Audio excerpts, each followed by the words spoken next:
नमस्कार दोस्तों। Weekly current affairs की जो हमारी सीरीज चल रही है उसमें आज हम बात करेंगे 22 से 28 अगस्त के करंट अफेयर्स की। आप में से जो भी पहली बार इस सीरीज के अंदर इस वीडियो को देख रहा है, मैं उसको ये कहना चाहूंगा कि ये जो सीरीज है ये वैसी नहीं है जैसे जनरली हम लोग करंट अफेयर्स पढ़ते हैं। इसमें ऑलमोस्ट हम सब्जेक्ट को भी कनेक्ट करने की कोशिश करते हैं और करंट अफेयर सब्जेक्ट के साथ कैसे लिंक होकर क्वेश्चंस बनते हैं उसको बताने की कोशिश करते हैं। जैसे अभी आप शुरू के 3 क्वेश्चन ही देखिएगा ध्यान से, आपको ऐसा लगेगा कि हमारे सब्जेक्ट का एक बहुत बड़ा पोर्शन कवर हो रहा है इससे। तो अगर आपने इसके पहले के वीडियो नहीं देखा है तो प्लेलिस्ट को फॉलो कीजिए, करंट अफेयर्स की पहले के वीडियो देखिए, चैनल को सब्सक्राइब कीजिए, शेयर कीजिए और नीचे अच्छे अच्छे कमेंट्स कीजिए, जिससे कि कम से कम मुझे भी थोड़ा सा एक पॉजिटिविटी रहे कि हाँ, हम प्रयास सही दिशा में कर रहे हैं। क्योंकि टू वे कम्युनिकेशन बहुत जरूरी है इस तरह के प्लेटफॉर्म्स में। और अंदर से अच्छा ये लगता है कि आप सब साथ हैं, क्योंकि कभी भी कोई नेगेटिव कमेंट तो कभी मैंने देखा नहीं कि कोई करता हो। क्योंकि हम सब एक दूसरे के साथ आगे बढ़ने के लिए प्रयासरत हैं और मेरा ये उद्देश्य है कि कहीं ना कहीं आपके जीवन में कुछ अच्छा हो, जो आपके सपने हैं वो पूरे हों। और उसके लिए ये प्लेटफॉर्म पर मैं आपके साथ जो है वो प्रयास कर रहा हूँ। तो चलिए बिना देर किए हुए शुरू करते हैं इस वीक के करंट अफेयर्स के टॉपिक्स। अब जो पहला टॉपिक है हमारा, आपको जो दिख रहा होगा, ये पहले ही टॉपिक आपके लिए इंपॉर्टेंट है। ये अभी नए जितने भी एमपी के जो सिलेबस आया है उसमें सब सिलेबस के अंदर उन्होंने मध्य प्रदेश के चीफ सेक्रेटरी का जो है वो टॉपिक डाला है। पहले तो हम समझें कि हम ये प्रश्न क्यों ले रहे हैं। तो आपके सामने पहले स्क्रीन पे देखिए एक खबर है, दैनिक भास्कर में आई। अनुराग जैन प्रदेश के पहले सीएस जिन्हें सीधे 1 साल का एक्सटेंशन, सीधे 1 साल का पहले सीएस। तो ये पहले ही प्रश्न हो गया, तो इसमें हमको पहले कुछ चीजों तक जाना पड़ेगा। तो जैसे प्रश्न मैंने क्या बनाया, पहला प्रश्न बनाया, अखिल भारतीय सेवा डेथ कम रिटायरमेंट बेनिफिट्स रूल 1958 के तहत किसी राज्य के मुख्य सचिव की सेवाएं राज्य के हित में जरूरी हो तो कितनी अवधि के लिए बढ़ाई जा सकती है? 3 माह, 6 माह, 9 माह, 12 माह। इसका सही आंसर है 6 मंथ। ये ध्यान रखिएगा, 6 मंथ के लिए ही बढ़ाई जा सकती है। फिर 1 साल के लिए क्यों बढ़ाई गई वो भी हमको देखना पड़ेगा। पहले तो इस प्रावधान को देखें, अभी न्यूज में आ गया तो हमारे क्यों काम आ रहा है। पहला इसलिए काम आ रहा है कि देखिए, अनुराग जैन पहले ऐसे चीफ सेक्रेटरी हैं मध्य प्रदेश के जिनको सीधे 1 साल का एक्सटेंशन मिला। इसके फायदे भी हैं और नुकसान भी। नुकसान ऐसे कि बहुत सारे जो लाइन में मोस्ट सीनियर जो आईएएस ऑफिसर हैं उनमें से कई जो है वो रिटायर हो जाएंगे इस अवधि के दौरान। और उनमें से किसी का अगर सपना है कि वो चीफ सेक्रेटरी बने तो शायद वो सपना पूरा ना हो पाए। लेकिन अभी हमारे लिए वो मुद्दा नहीं है। तो सबसे पहले तो हम देखें, पहले हमें ये मालूम होना चाहिए कि 2024 में, अक्टूबर 2024 में वो मध्य प्रदेश के 34वें चीफ सेक्रेटरी बने। यानी 34 जो है चीफ सेक्रेटरी हैं। जगह 34 निकल गया, 35वें, सॉरी गलती से 34वां निकल गया। 35वें जो है चीफ सेक्रेटरी बने और उनका टेन्योर अभी कंप्लीट हो रहा था। बट सरकार ने उसको 1 साल के लिए बढ़ा दिया। अब कैसे बनाए, तो यहां से हम रीड कर रहे हैं। केंद्र सरकार के नियम अनुसार अगर किसी सीएस की सेवाएं राज्य हित के लिए जरूरी हो तो रिटायरमेंट के बाद मौका दिया जा सकता है। अखिल भारतीय सेवा डेथ कम रिटायरमेंट बेनिफिट रूल 1958 के रूल 16 में यह प्रावधान है। और इसके तहत साधारण तौर पर एक्सटेंशन अधिकतम 6 महीने के लिए हो सकता है। तो हमारे लिए तो एक क्वेश्चन ये हो गया कि अगर किसी चीफ सेक्रेटरी से संबंधित जो सेवाएं हैं उनका विस्तार आदि की जानकारी हमें कहाँ मिलती है, तो हमें मिलती है अखिल भारतीय सेवा डेथ कम रिटायरमेंट बेनिफिट रूल 1958। अब इस रूल में लिखा क्या है, इस तक अब हमको जाना है। तो इस रूल में क्या लिखा है उसके लिए हम सीधे जो है वो यहाँ से बाहर निकलें। और एक सेकंड होल्ड कीजिएगा, मैं आपको वो रूल ही जो है वो रीड करके पढ़ाता हूँ अभी पूरा। तो हमारे सामने स्क्रीन पर है ऑल इंडिया सर्विस डेथ कम रिटायरमेंट बेनिफिट रूल 1958। हमने ओपन किया ऑफिशियल डॉक्यूमेंट। एक तो ये क्वेश्चन हो गया, कई बार ये पूछते हैं कि ऑल इंडिया सर्विस डेथ कम बेनिफिट रूल कब बनाए गए। तो 1958 ये पहला। चूंकि हमारी बात हो रही है कि सेक्शन 16 में ये बात रखी है ना। देखिए, अब आप समझ लीजिए, वो गए जमाने के आपको वन लाइन फैक्ट से एग्जाम निकलते थे। अब तो आपको बहुत ज्यादा विस्तार में चीजों तक जाना पड़ेगा, तब जाके कहीं जो है वो चीजें मिलेंगी। तो अगर हम ये सेक्शन 16 पर चले गए इसकी, इसमें जो है अगर हम इसको रीड करें, यानी ये जो 16 नंबर का है उसमें साफ ये बात लिखी हुई है यहाँ पर, यहाँ। तो उसको पहले तो अपने को रीड करना पड़ेगा कि क्या वास्तव में 6 महीने का प्रावधान ये 16 में लिखा है। तो हाँ, वो 16 में प्रावधान लिखा है यहाँ पर। Provided also that the member of the service holding the post of chief secretary to the state government may be given extension of service for the period not exceeding 6 month on the recommendation made by the concerned state government with the full justification। वो ये बोले कि भैया जरूरी ही है ये, क्योंकि एक वर्ड यूज हो रहा है, with full justification and in public interest, ठीक है, with the Periyar approval of the central government. मतलब हमें ये समझ पड़ गया कि स्टेट के चीफ सेक्रेटरी का टेन्योर स्टेट गवर्नमेंट एक्सटेंड नहीं कर सकती, क्योंकि वो ऑल इंडिया सर्विस का मेंबर है। इसीलिए वो अप्रूव तो सेंट्रल गवर्नमेंट करेगी और इस रूल के तहत अप्रूव करेगी, ये रूल के तहत। तो ये हमको पता चल गया कि 6 महीने के लिए उनका कार्यकाल बढ़ सकता है। लेकिन वहां एक और बात है कि भाई उनका कार्यकाल हमने 1 साल के लिए जो है वो कैसे, जो अगर कहा जाए, बढ़ाया, तो फिर एक और रूल है, सेम ही रूल 3/1916। तो रूल 3/1960 के तहत राज्य सरकार केंद्र की सिफारिश करती है और केंद्र तय करती है कि अधिकारी का कार्यकाल 1 साल के लिए बढ़ाया जा सकता है। ये दोनों बातें हमारे लिए काम है। तो पहला क्वेश्चन हमारा तैयार हो गया कि अभी मध्य प्रदेश में जो अगर कहा जाए, इससे पहले कितने ऐसे चीफ सेक्रेटरी हैं जिनका कार्यकाल सीधे 1 साल के लिए बढ़ाया गया है, तो वो पहले ही हैं। दूसरा है कि लगातार एक्सटेंशन मिलने वाले वो कौन से हैं, तो दिख रहा है इससे पहले वीरा राणा, उसके पहले इकबाल सिंह बेस और उसके पहले बीपी सिंह।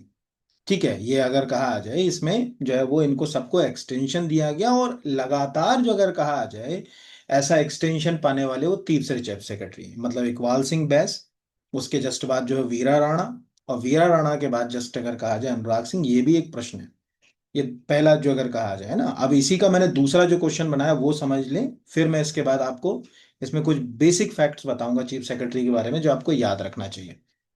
तो इसी में दूसरा क्वेश्चन मैंने यही बनाया कि अनुराग जैन से पहले मध्य प्रदेश में कितने मुख्य सचिवों को सीधे 1 साल का सेवा एक्सटेंशन दिया गया। Answer is 0। कोई भी चीफ सेक्रेटरी ऐसे नहीं है जिनको डायरेक्ट 1 साल का जो है वो सर्विस एक्सटेंशन दिया गया, वो पहले हैं। ये दो क्वेश्चन हो गए। अब इसमें कहानी है कि अभी हमें दिख रहा है कि यार मध्य प्रदेश के 35th जो अगर कहा जाए वो चीफ सेक्रेटरी। अब इसको थोड़ा सा दिमाग रखिए। देखिए, पूरे चीफ सेक्रेटरी के नाम आप याद करो, वो पॉसिबल नहीं। कोई कहे कि साहब मैं पूरे चीफ सेक्रेटरी के नाम याद कर लूं, वो पॉसिबल ही नहीं कि आप याद कर पाओ। लेकिन कुछ चीफ सेक्रेटरी, जैसे सपोज मान के चलिए जब हमारे मध्य प्रदेश का गठन हुआ, यानी 1 नवंबर 1956 को, तो उस समय एच एस कामत जो थे, ठीक है, वो हमारे चीफ सेक्रेटरी बने, और उनका कार्यकाल आप मोटा मोटा मानो कि 7 साल तक का था। क्योंकि वो 1 नवंबर 1956 को चीफ चीफ सेक्रेटरी बने, और वो 24 नवंबर 1963 तक, यानी 56 से 57, 58, 59, 60, 61, 62, ये तो 6 साल यही हो गए, और 63, 7 साल तक, मतलब कितना लंबा उनका टेन्योर रहा हुआ है। तो इसीलिए हमको ये पता होना चाहिए कि एच एस कामत बहुत इंपॉर्टेंट है, क्योंकि पहले चीफ सेक्रेटरी थे। दूसरा 56, यानी नवंबर 56 से नवंबर 63 तक वो चीफ सेक्रेटरी के पद पर रहे। ये है। दूसरा, चीफ सेक्रेटरी हमारे जो थे वो अपने कामों के लिए लोगों के बीच उन्होंने जो, क्योंकि देखिए मध्य प्रदेश खड़ा हो रहा था, 56 में तो हम खड़े हो रहे थे, नया राज्य बना था।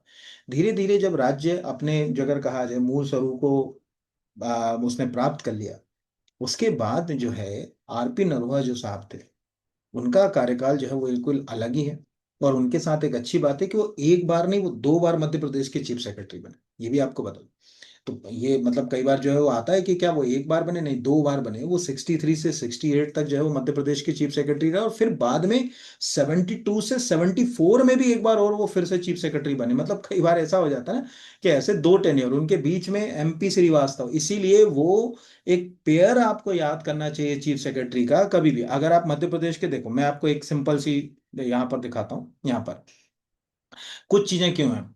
एमपी चीफ सेक्रेटरी जनसंपर्क, एक सेकेंड, हिंदी में करें तो मिलेगा अपने को। क्या है, मध्य प्रदेश शासन के ज्यादातर काम हिंदी में होते हैं, खुलेगा अभी। यहाँ पर मध्य प्रदेश मुख्य सचिव जनसंपर्क।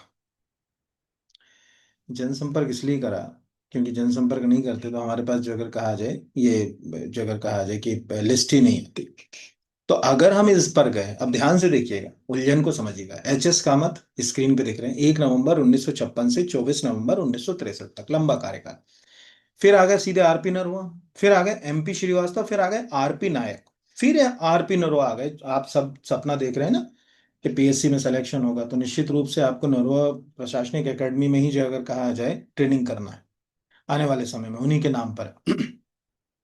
तो अब हमारे सामने ये पेयर आ गया, कि मध्य प्रदेश के जो चीफ सेक्रेटरी है उनके कार्यकाल को क्रमबद्ध तरीके से जमाएं, तो HS Kamath, RP Naroha, MP Srivastava, RP Naroha. अब कंफ्यूजन क्रिएट है बच्चे के लिए कि ये दो बार, तो अगर आपने इसको इस तरह से रीड किया तो जो है वो हमारे लिए काम का है। एक तो ये पेयर याद रखिए, फिर बाकी जो है वो बीच का छोड़ दीजिए क्योंकि हम सब याद नहीं कर सकते। फिर सीधे हमको जाना है श्रीमती निर्मला भोज पे, 91 to 93।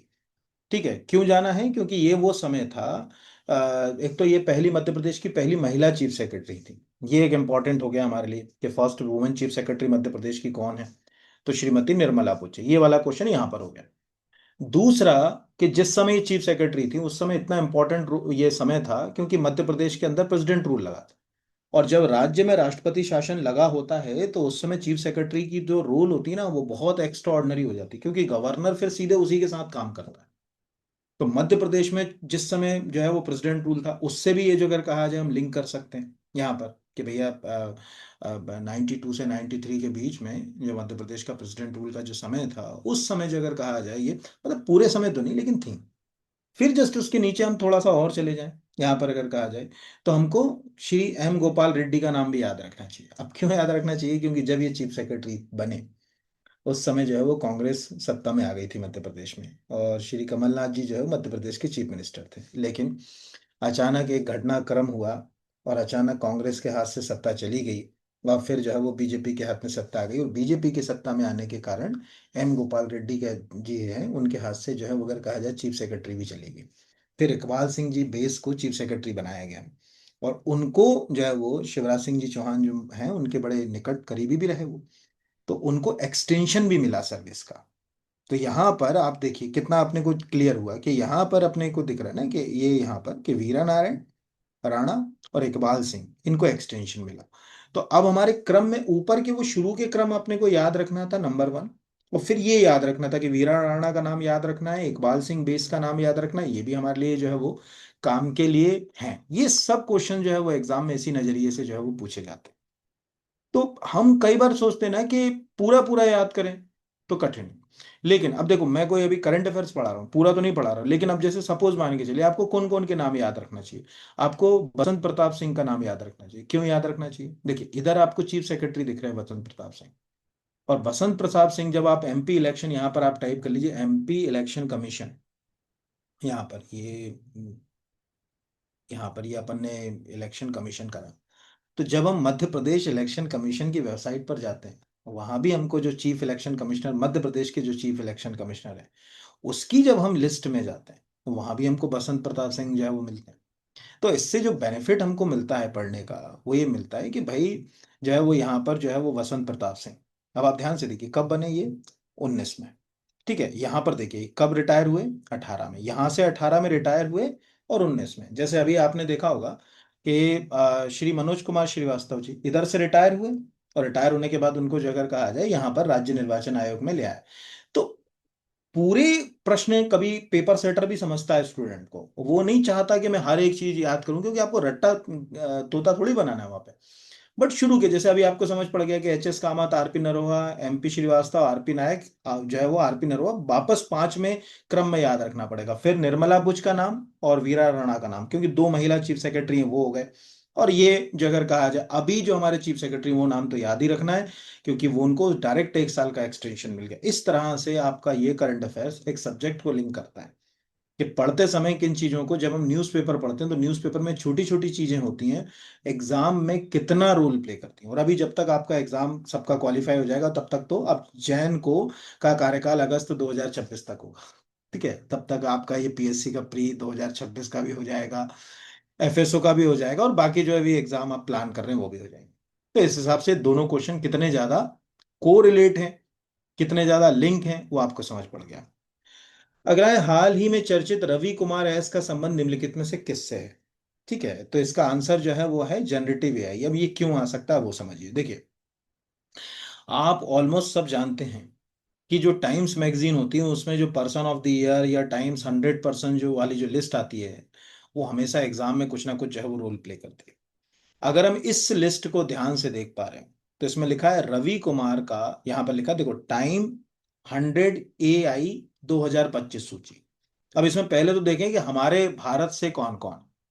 यानी कहीं ना कहीं जिनका संबंध भारत से रहा। तो जैसे पहला है रवि कुमार एस, सीईओ, अगर कहा जाए कॉन्जिनेंट नाम की कोई कंपनी होगी और उसके साथ जुड़े हुए हैं, उनका उद्देश्य है कि 20 लाख लोगों को हम जनरेटिव एआई की ट्रेनिंग देंगे। तो ये पहला नाम हमारे लिए काम का हो गया। दूसरा हमको एक और अच्छा नाम मिला, Abhishek Singh, CEO India AI mission. ये भारत सरकार का है। ठीक है, कोई पूछेगा ये किसका है, तो भारत सरकार ने देश को एआई के क्षेत्र में अग्रणी बनाने के लिए इंडिया एआई मिशन की शुरुआत की। इसकी कमान जो है वो 30 साल के सिविल सेवा में रहे अभिषेक सिंह को मिली। 7 स्तंभों पर आधारित इस मिशन में, यानी हमारा जो इंडिया एआई मिशन है उसके 7 पिलर्स हैं। अगर आपको देखना हो तो मैं दिखा भी दूंगा यहाँ पर। अब आप सोचिए, आपका क्वेश्चन यहाँ से कहाँ लिंक हुआ। जब आप आर्टिफिशियल इंटेलिजेंस सबके सिलेबस में है इस समय, जितने भी आप पीएससी के जो भी एग्जाम्स प्लान कर रहे हैं उन सबके सिलेबस में।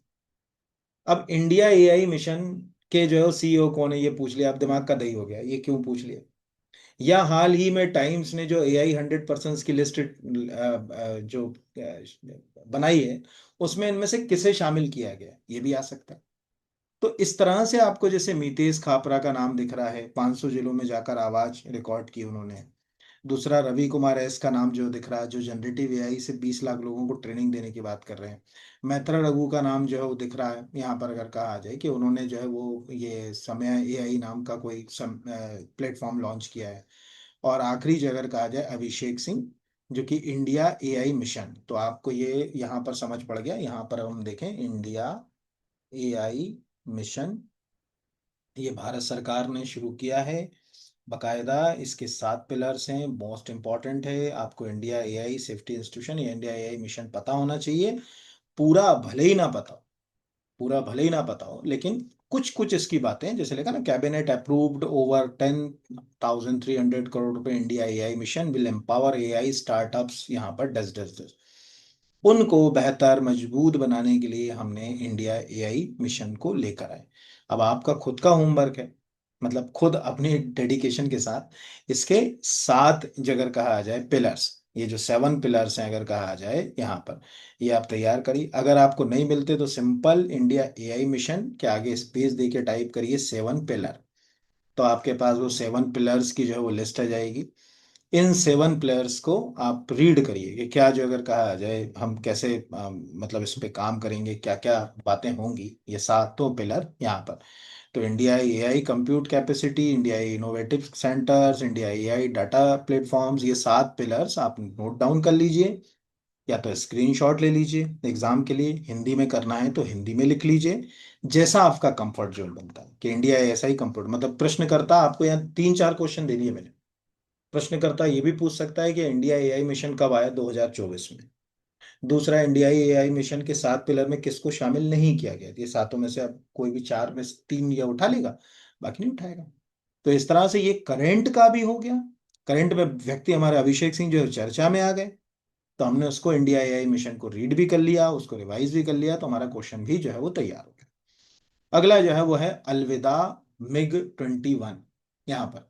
अब ये हमने क्यों लिखा है यहाँ पर और इसका प्रश्न क्या बना है, पहले तो इसको क्वेश्चन को देखें। नाल एयरबेस से वायुसेना के प्रमुख एपीसीए ने MiG-21 फाइटर जेट से बड़ी उड़ान। तो पहला तो यही आ गया, बीकानेर की खबर है।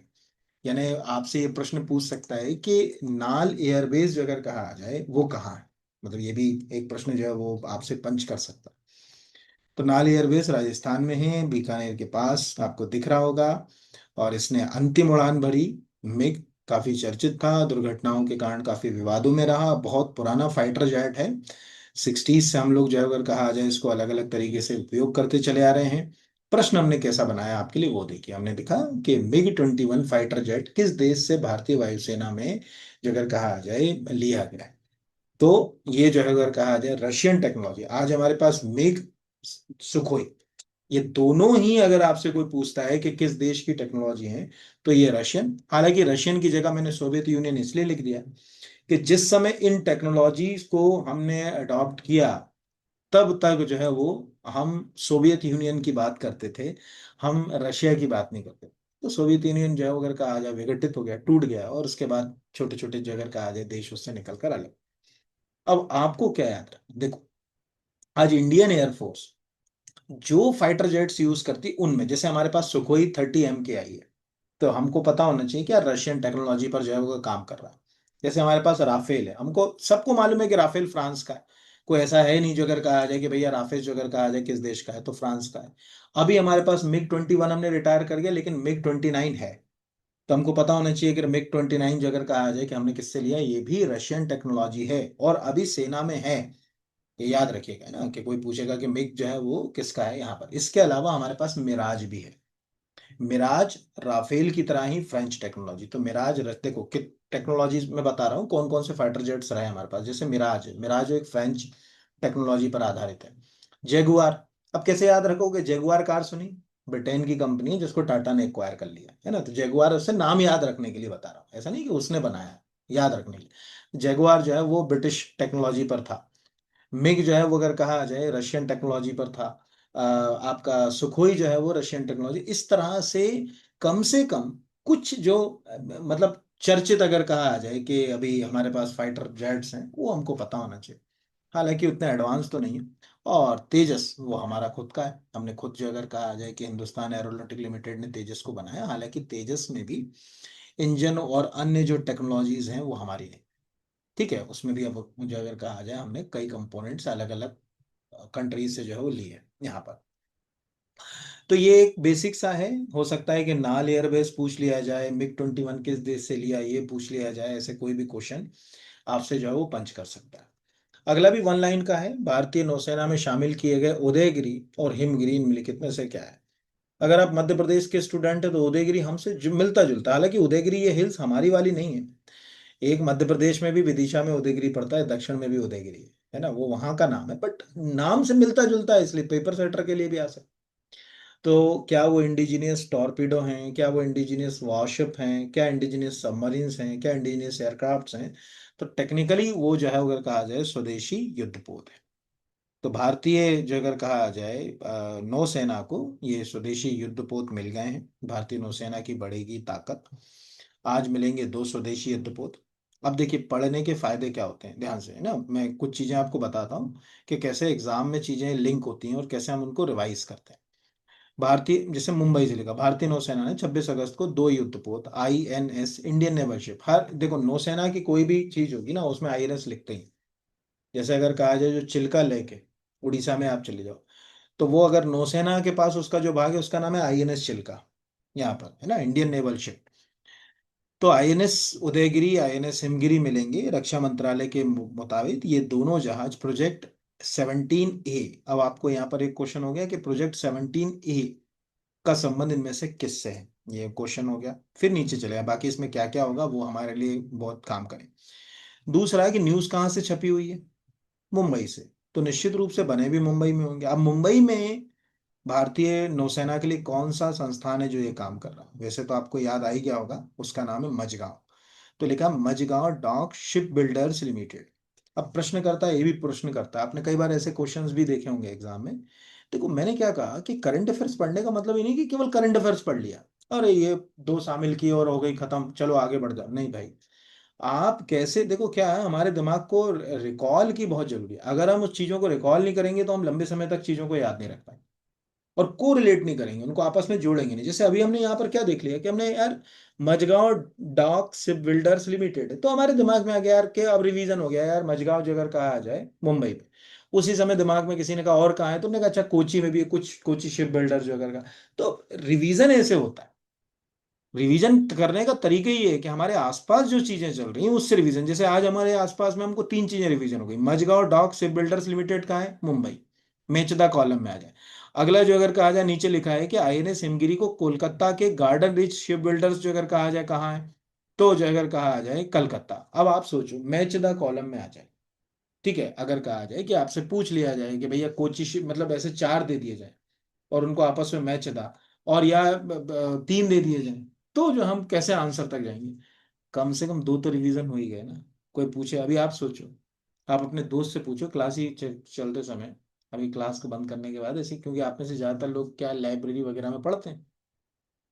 यार बता, गार्डन रिच से बिल्डर्स जगह कहा जाए इंजीनियर वर्क्स कहाँ पर है, कहाँ बता। हमने कहा कलकत्ता में है कि कोची में है कि मद्रास में है कि जो वो मुंबई में है, कहाँ है? आप आंसर सुनिए उससे। क्या वो सटीक, अगर वो विद इन, जैसे आपने पूछा और उसने बोल दिया कि यहाँ है, तो ऐसे सिर्फ देखिए उसका रिवीजन ठीक चल रहा है या उसकी रिकॉर्डिंग ठीक है, लेकिन वो सोच रहा है यार शायद कलकत्ता है। मतलब सीधी सी बात है कि हम इस तरह से, जैसे मैं कह रहा हूँ ना कि रिवीजन करना बहुत जरूरी है, वो हम कर नहीं रहे, रिवीजन नहीं करेंगे तो फिर कैसे काम चलेगा। तो न्यूज़पेपर पढ़ना भी एक कला है। न्यूज़पेपर में चीजों तक जो है वो रिवीजन तक जो है वो लेके जाती है और कुछ नहीं करती है यहाँ पर। तो ये एक बेनिफिट जो है वो हमको इससे जो है वो मिलता है यहाँ पर। फिर अगला है सरकारी बायोचार प्रोग्राम आरंभ करने वाला देश का पहला राज्य। ये बहुत इंपॉर्टेंट क्वेश्चन है, आपको आएगा ही आएगा। हिमाचल प्रदेश है। ठीक है, सरकारी बायोचार जो है वो शुरू करने वाला देश का पहला राज्य जो है वो हिमाचल प्रदेश है। तो पहले तो अपन ये देखें कि हिमाचल प्रदेश देश का पहला सरकारी समर्थन वाला बायोचार प्रोग्राम। देखो पहले बायोचार होता क्या है ये समझो। जैसे आपने देखा होगा, एक होता है चारकोल, है ना, कोयले का एक रूप होता है, लकड़ी से हम चारकोल तैयार कर सकते हैं। वही चारकोल का एक रूप है बायोचार। चारकोल जैसे लकड़ी मिल गई हमको, उससे चारकोल बना। बायोचार का मतलब है कि अगर मान के चलिए हमारे पास कुछ लकड़ी के अवशेष हैं और एक लगभग उच्च तापमान 350 450 डिग्री सेल्सियस के तापमान पे बिना हवा के अगर हम उसको गर्म कर दें, इससे सिद्ध है कि गर्म करेंगे तो जलेगा तो नहीं लेकिन काला पड़ जाए, तो वो जो चीज हमको मिलेगी वो होगी बायोचार। इसका दो फायदे हैं बायोचार के, कि अगर उस बायोचार को किसान अपने खेत में, जैसे मान के चलो आज किसान के खेत में पराली होती है, देखा होगा आपने कि फसल कटने के बाद जो अवशेष होता है, हम क्या सोचते हैं यार इसको जला देते हैं। अब जला दिया तो वो जलाने से क्या हुआ कि एक तो वहां टेम्परेचर के कारण जितने जो माइक्रो ऑर्गेनिज्म है वो खत्म हो गए, वहां पर केचुए है वो खत्म हो गए, मिट्टी की फर्टिलिटी को भी नुकसान हुआ। ये है बायोचार का फायदा समझिएगा, अगर हमने उसको काट कर बायोचार में कन्वर्ट कर लिया जो आने वाले समय में सरल हो जाएगा, तो उससे बेनिफिट होगा कि अगर आप उस कोयले को, एक प्रकार का कोयले ही मान लो आप, उसको उसको आपने छिड़क दिया अपने खेत में, तो वो पानी को जमीन के अंदर एब्जॉर्ब होने में सहायता करेगा, उसकी नमी को बनाए रखने में सहायता करेगा। ये खासियत है। आप खुद देखो कि जो वाटर फिल्टर्स होते हैं उनमें हम चारकोल का इस्तेमाल करते ही हैं, कभी पढ़िए आप।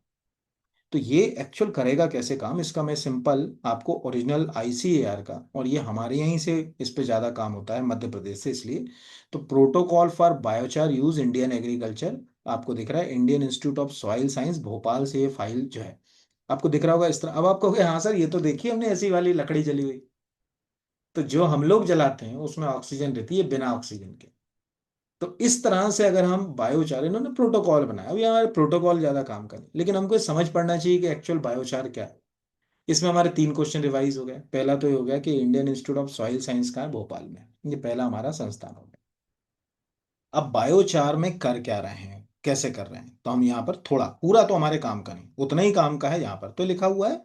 ठीक है यहाँ पर, तो biochar is the charred biomass produced by the slow pyrolysis in which organic material heated under control temperature 300 to 500 degree Celsius in absence of oxygen। आपका 2 नंबर का एमपीपीएससी यूपीएससी का मेंस का क्वेश्चन तैयार हो गया, और आईएएस के pre के 2026 के लिए क्वेश्चन तैयार हो गया है कि बायोचार के संबंध में इनमें से कौन सा कथन असत्य है या कौन सा कथन सत्य है। बायोचार को 300 से 500 डिग्री सेल्सियस टेम्परेचर पर तैयार किया जाता है, इसे ऑक्सीजन के एब्सेंस में तैयार किया जाता है।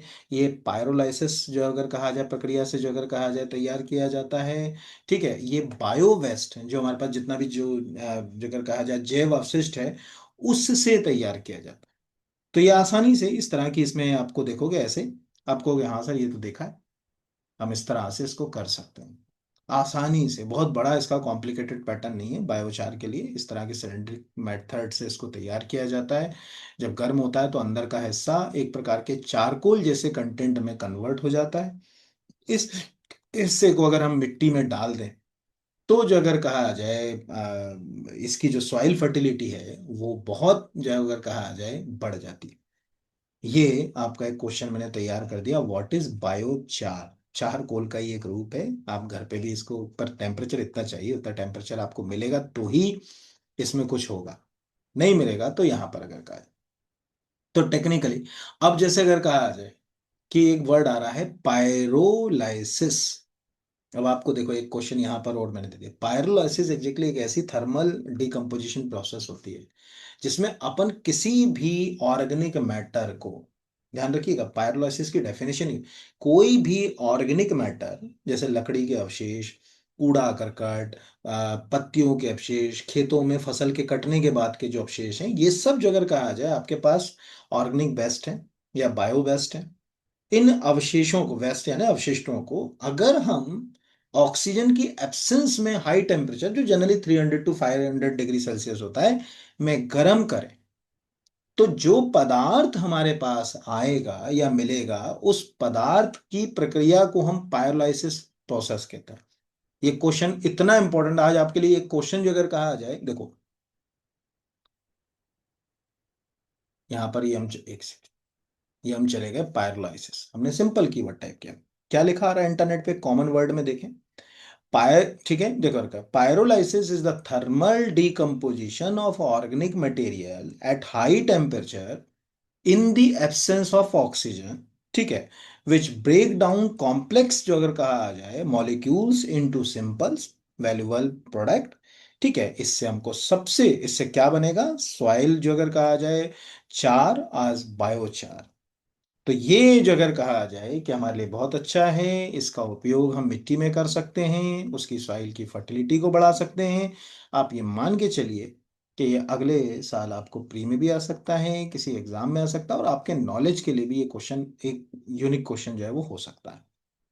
फिर अगला वन लाइन का मतलब, जैसे अभी आप खुद समझिए, पर थोड़ा सा मैं आपसे रिक्वेस्ट करूंगा कि अगर आपको कुछ यूनिक मिलता है ना, तो आप केवल जैसे, आप लोग मुझे क्या लिखते हैं, थैंक यू सर, मुझे अच्छा लगता है, बट मुझे थोड़ा सा अधूरापन लगता है कि इसमें कम्युनिकेशन गैप थोड़ा, क्योंकि मैं समझ नहीं पा रहा हूँ कि वो जो बात हमने करी बायोचार के बारे में, पायरोलिसिस के बारे में, या जो अगर कहा जाए सर्विस एक्सटेंशन रूल के बारे में, क्या वो हमारे लिए बहुत हेल्पफुल है। तो आप कम से कम 2 लाइन लिखा जरूर करो यार, मजा आता है उसमें, आपको भी मजा आएगा, और जो नया, तो क्या होता है ना, जो आप मेरे साथ जुड़े हुए हो, वो लोग जो मेरे साथ जुड़े हैं ना, वो तो उनको तो मालूम है कि मैं क्या सर्व कर रहा हूँ और वो कितना इंपॉर्टेंट है। जो नए हैं उनको वो कमेंट से, आजकल क्या होता है लोग कमेंट ज्यादा देखते हैं, कह रहे यार कमेंट तो किसी ने किए ही नहीं। तो आप थोड़ा सा अगर अंदर से अच्छा लगता है, जैसे अच्छी फीलिंग आ गई ना कि अरे यार पायरोलाइसिस एक नया शब्द हमको अच्छे से मिल गया, तो मैं लिखूं कि सर अच्छा मुझे समझ में आया यहाँ पर, ये तो थोड़ा सा करा करो सरल सहज भाषा में। आजकल यूट्यूब पे कमेंट करना तो बड़ा सरल है, उससे टू वे अंदर से अच्छा लगता है कि हाँ हम सही एक दूसरे को समझ पा रहे हैं। और थोड़ा फ्रेंड्स को भी शेयर किया करो ये सब वीडियो आप लोग, क्योंकि मुझे लगता है कि हमको पढ़ने की सही दिशा भी जरूरी है आज के समय में, कि क्या पढ़ना है क्या छोड़ना है, कौन से एग्जाम में क्वेश्चंस आ रहे हैं, नया क्या हो रहा है, एआई के जगत में क्या चीज़ें महत्वपूर्ण है, उसको छांटना बहुत जरूरी है ना, हर चीज़ का वजन नहीं ढोया जा सकता पढ़ाई में। अगला है आयुष भारत, मध्य प्रदेश में आयुष्मान योजना के लाभार्थियों के लिए कौन सी एआई आधारित चैटबॉट शुरू किया गया है? ये भी अच्छा क्वेश्चन है, 1 लाइन का, ज्यादा समझने वाला नहीं है। आयुष्मान सखी सिंपल है, मतलब बहुत अंदर जाने की जरूरत नहीं। आयुष्मान चैटबॉट मध्य प्रदेश पहला राज्य जहां अस्पतालों की लिस्ट, कार्ड में बैलेंस की जानकारी व्हाट्सएप पर मिलेगी, नीचे लिखा हुआ है कि इसके लिए हमने बकायदा आयुष्मान सखी लॉन्च कर दिया है, इससे जानकारी मिलेगी। तो बाकी हमारे लिए आयुष्मान भारत योजना वगैरह हम पहले भी कई बार करंट अफेयर्स में पढ़ चुके हैं, तो उतना हमको काम करना। अगला क्वेश्चन अभी के लिए तो ठीक है, याद रहेगा, उज्जैन, आंसर इसका उज्जैन है, कि ग्लोबल स्पिरिचुअल टूरिज्म कॉन्क्लेव का आयोजन कहाँ हुआ। लेकिन बाद में ये उलझन करेगा जब 2026 में आप किसी एग्जाम पे जाओगे, तब आपको उलझन यहां से आएगी कि जैसे ही वो ग्लोबल स्पिरिचुअल वर्ड आएगा, आध्यात्मिक शब्द का जन्म हुआ, तो हमारे दिमाग के अंदर ऑटोमेटिकली ओमकारेश्वर चला जाएगा, क्योंकि जब हम स्पिरिचुअलिटी की बात करते हैं, एकात्म बात की बात करते हैं, आध्यात्म की बात करते हैं, तो हमें आदि शंकराचार्य का नाम याद आ जाता है, तो तब हम ओमकारेश्वर चले जाएंगे, लेकिन एक्चुअल उसका आंसर क्या है, उज्जैन। तो स्क्रीन पे दिख रहा होगा ग्लोबल स्पिरिचुअल टूरिज्म कॉन्क्लेव का शुभारंभ, डॉक्टर मोहन यादव ने इसका शुभारंभ किया 27 अगस्त 2025 को, जो है वो उज्जैन में ये आयोजित हुआ। इस हिसाब से ये आपको याद रख सकते। अब ये वाला क्वेश्चन मैंने क्यों लिया समझिएगा, ये क्वेश्चन भी इंपॉर्टेंट, ये क्वेश्चन अभी के लिए इंपॉर्टेंट नहीं, अभी एक आध महीने में तो सबको याद रहेगा कि कितने अगस्त को किया ये टैरिफ, बट जैसे ही अभी 6 महीने निकल जाएंगे, और एमपीपीएससी 2026 आएगा, तब आपका दिमाग चलेगा और ये प्रश्न आपको उलझाएगा। क्योंकि तब वो, क्योंकि देखो क्या होता है ना, डेट बहुत इंपॉर्टेंट है, और डेट क्यों इंपॉर्टेंट है वो भी मैं बताऊंगा। तो आंसर इसका 27 अगस्त है पहले। अब ये 27 अगस्त की डेट इंपॉर्टेंट क्यों है, इसको समझना बहुत जरूरी है। तो इसको समझने के लिए पहले तो हम इस आर्टिकल को पढ़ें। इस आर्टिकल से हमको ये चीज समझ पड़ी थी कि 1 सेकंड का महत्व क्या होता है। ध्यान से, रूस से कच्चा तेल, यहां से नीचे पढ़ रहा हूं, कि भारतीय सामान पर लगेगा जो अमेरिकी समय के अनुसार 27 अगस्त की रात 12:01 पर के बाद लाया जाएगा, जैसे फार्मा, ऊर्जा, इलेक्ट्रॉनिक्स जो है वो, उस पर आपको 50% टैरिफ लगेगा। सपोज मान के चलो, अभी एक इलेक्ट्रिक इक्विपमेंट्स अमेरिका जा रहा है, यहाँ से टरबाइन, हम लोग टरबाइन वगैरह भी भेजते हैं ये भेल से। अब उसकी कॉस्ट है सपोज 2 करोड़ रुपए, थोड़ी देर के लिए उदाहरण के लिए बता रहा हूँ। अब 25% टैक्स लग रहा है उसके ऊपर, है ना, मतलब सीधी सी बात है कि 25 लाख रुपए यानी 50 लाख रुपए। अब वो सपोज 12:05 पे कहीं फंस गया, ठीक है, कहीं फंस गया, 12:05 पे पहुंचा, तो वो सीधे जो अगर कहा जाए उसको, हर 1 करोड़ के ऊपर 25 लाख का नुकसान। इसका मतलब क्या होता है, कई बार आपने देखा होगा ना कि जैसे जो मेडिटेरियन वाला रूट है, इसको समझिए जो मैं कह रहा हूँ, मेडिटेरियन वाला रूट है जिसको अपन भूमध्य सागर का मार्ग बोलते हैं। सुएज कैनाल के आसपास का जो क्षेत्र है, वहीं से हमारा ऑलमोस्ट जो है वो ट्रेड होता है। भारत का जितना भी ट्रेड होता है, मैरीटाइम ट्रेड, उसमें सबसे ज्यादा हम सुएज कैनाल वाला रूट ही यूज करते हैं, यूरोप तक जाने के लिए या अन्य देशों के लिए। सपोज बाया उस रूट से होते हुए, यूरोप से होते हुए हमारा कोई जहाज जा रहा हो सब थोड़ी देर के लिए, और वहां कोई कॉन्फ्लिक्ट हो रहा हो, कोई वॉर सिचुएशन हो, और वो फंस जाए 1 या 2 दिन के लिए, कितना नुकसान हो सकता है ऐसी स्थिति में। तो कई बार टैरिफ के बड़े रूल होते हैं यहाँ पर। ओवरऑल वो तो हमारे लिए इतना भी महत्वपूर्ण है नहीं, किसमें कितना टैरिफ बढ़ा है उससे कोई लेना देना नहीं एग्जाम सेटर को, उसको आपको जो है वो टैरिफ पे थोड़ी बिठाना है। लेकिन यहाँ पर हमको दिखा कि यार 27 अगस्त के दिन से ये प्रक्रिया हुई, इसलिए हमारे लिए 27 अगस्त जो है वो इंपॉर्टेंट है, बाकी हमारे लिए कोई काम का नहीं है। अगला है महिला सुरक्षा पर राष्ट्रीय वार्षिक रिपोर्ट और सूचकांक नारी 2025 निम्न में से किसके द्वारा जारी किया गया। तो ये इसमें कंफ्यूजन हमेशा होता है नीति आयोग और महिला आयोग के बीच में, बाकी दो में तो हम एलिमिनेट कर ही लेंगे एग्जाम में। क्योंकि ज्यादातर क्या होता है कि जो ज्यादातर इस समय के जो इंडेक्स हैं, इंपॉर्टेंट इंडेक्स हैं भारत में, वो सब जो है वो नीति आयोग जारी करता है। मोस्टली इंपॉर्टेंट इंडेक्स सब नीति आयोग जारी करता है इसलिए। बट आंसर इसका है राष्ट्रीय महिला आयोग। तो हो सकता है कि आपको उस रिपोर्ट के अंदर क्या हो वो तो नहीं, मुझे नहीं लगता है कि वो पूछे। बट नारी 2025 नाम का जो सूचकांक है वो किसके द्वारा जारी किया गया, ये अगर पूछेगा तो तुक्का लगाएंगे तो राष्ट्रीय महिला आयोग लगाएंगे। और ज्यादा थोड़ा सा समझदारी कर देंगे तो नीति आयोग पे जाके उलझ जाएंगे, क्योंकि ज्यादातर जब हम पढ़ने लगते हैं चीजों को बेहतर तरीके से, तो हमारा दिमाग सोचता है कि नीति आयोग जो है वो ही रिपोर्ट ज्यादा जारी करता है, इसलिए। तो ये लिखा हुआ है कि 31 शहरों की 12,700 महिलाओं पर विचार में किया शामिल, दिल्ली, पटना, जयपुर, रांची जैसे 7 शहर महिलाओं के लिए सबसे असुरक्षित, ये उसमें रिपोर्ट में लिखा हुआ है। और बाकी मुझे नहीं लगता है कि कोई इसमें कोई क्वेश्चन जो है वो हमारे काम का है। ठीक है, मध्य प्रदेश से संबंधित या उससे संबंधित कोई तो उसको छोड़ दो, आएगा नहीं उसमें। फिर अगला है, हाल ही में चर्चा में रहा इंटीग्रेटेड एयर ड्रॉप टेस्ट निम्नलिखित में से किसके द्वारा किया गया। तो पहले तो समझ में आना चाहिए कि ये इंटीग्रेटेड एयर ड्रॉप टेस्ट होता क्या है। ठीक है, ये इसरो का है। तो देखो अभी हम गगनयान के लिए काम कर रहे हैं, तो पहले तो हम ये इसरो का आर्टिकल इसरो की वेबसाइट पर पढ़े, 24 अगस्त का है।